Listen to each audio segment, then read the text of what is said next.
ప్రతి స్త్రీ ఇలా ఉంటే ఏ కష్టమూ రాదండి. ధర్మశాస్త్రమే చెప్పింది. సుమంగళి స్త్రీలు నెత్తిన కుంకుమ లేకుండా ఎప్పుడూ ఉండకూడదు. 2 చేతులతో తల గీరుకోకూడదు.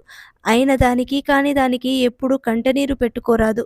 ఇది దరిద్రమును తెచ్చిపెడుతుంది. ఒక ఆకులో వడ్డించిన దానిని తీసి మరొక ఆకులో వడ్డించకూడదు. ఇంటికి వచ్చిన సుమంగళి స్త్రీలకు పసుపు, కుంకుమ, తాంబూలాలు ఇచ్చి సత్కరించాలి. గర్భిణీ స్త్రీలు నిమ్మకాయ కోయకూడదు. టెంకాయ పగలగొట్టకూడదు.